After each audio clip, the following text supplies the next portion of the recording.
Yan,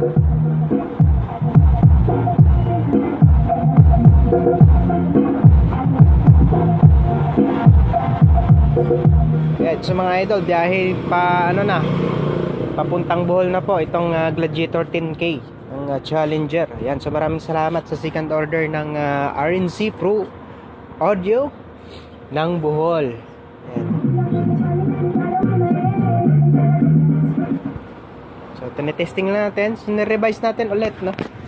Binago natin yung pagka-revise. Yan, wait lang. Sa ngayon lahat ng mga stocks ng GBS ay naka-revise na. So naka version 3 na sila. So ayan, so wala tayong makukuhang mga naka-stock lang from factory. So sa ngayon ano na, puro revise na. Pero tiningnan natin kung ano po yung kanilang pagkakagawa. So medyo nakukulangan pa tayo doon sa ginawa nila, kaya nire-revise pa natin ulit mga idol. Andyan pa rin kasi yung ano natin, yung ano niya, yung kanyang muting, kumbaga nandyan pa rin.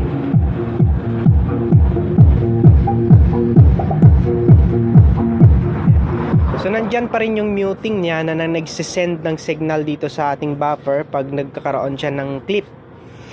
So pag ganon, so ganon pa rin yung kanyang puwersa na ibibigay. So parang mag-instruct pa rin siya sa buffer na hanggang doon lang yung bigay niya na signal doon sa mainboard. So medyo bitin pa siya ng konti pag ganon mga idol. Pero ayan, so nirevise natin ulit. Yung muting doon sa buffer ay dinisable natin para pag nagkakaroon na siya ng clip signal doon dito sa kanyang main amp, so hindi na siya magbibigay ng instruction sa buffer na wag ka nang magbigay pa ng additional signal sa akin. Pero pag natin, dinaan kasi natin yan mga idol sa scope. Pag scope natin yan, so pag nag-ilaw na dyan yung ilaw dyan, hindi pa siya nagkakaroon ng true clip talaga sa speaker natin. Ayan. Okay. So ready na po ito. So pa-ship sa Bohol. Maraming salamat sa RNC Pro. So, pangalawang order na po nila sa akin. Bali yung unang order nila sa akin ay yung CA70. So gusto ni sir mag-upgrade ng konting lakas. Ayan, so nag-order siya sa akin ulit ng Gladiator 10K. Ayan, so last year meron tayong free base na USB flash drive.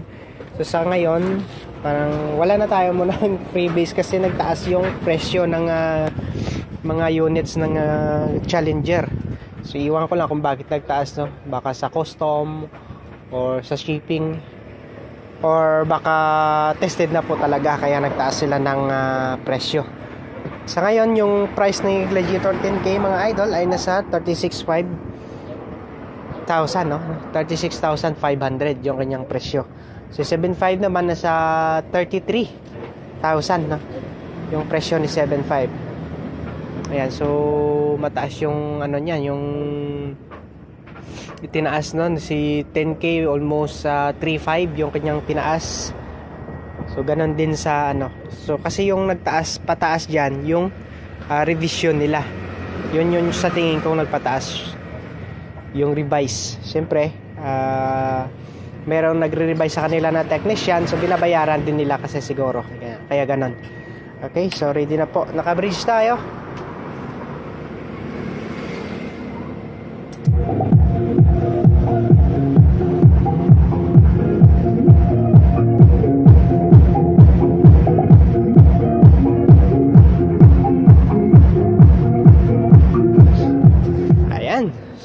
Okay na, ready na. So maraming salamat, no, sa balak pang umorder ng mga Gladiator amplifier. So PM na lang po kayo sa akin, no, kung gusto ninyong sa akin talaga dumaan. So wala namang problema dyan mga idol. Yan. So kung gusto nyong mag-direct sa GBS, so wala ring problema dahil kanilang produkto to eh. So nagtutulong lang tayo dito, tumutulong lang tayo ng pagbebenta sa kanilang mga produkto. Yan. So yun lang. So saka akin SRP price, yung kung ano yung SRP price ng GVS, so ganon din yung SRP price na ibebenta ko sa inyo mga idol. So pag bumili kayo sa akin, free pa rin po yung revise, although na revise na to, pero kailangan pa nating i-revise ulit. Medyo nakukulangan pa tayo dito mga idol. Okay, lalong-lalo na pag i-sabak mo to sa battle mga idol. Ayan, Gladiator 10K. Ayan, so buti nakahabol ako sa GPS. Last stock na to dito sa amin sa Iloilo. Ito na po yung pinaka last nila. So siguro mga next month naman magkakaroon ng stock ulit. So ayan, so ito na po yung display. So display lang nila. Ayan, so makikita natin meron na siyang konting scratch, pero hindi naman siya scratch na ano talaga. So parang ano lang, dinaanan lang ng paa ng isang amplifier na pinatong sa taas. Ayan, so ito, so konti lang naman. So last na kasi wala na tayong stock na ano na nahabol pa. Ito na lang yung pinaka last. Ayan, so maraming salamat RNC Pro. Ayan, sa second order. So may expect pa tayo ulit ng additional order kasi habang nagsiservice kayo so tuloy-tuloy yung income. So ayan, so tuloy-tuloy pa rin yan yung upgrade sa mga units niyo. Ayan, so maraming salamat. Ayan, so pure copper, no, na amplifier ng Challenger Gladiator 10K. So maraming salamat po.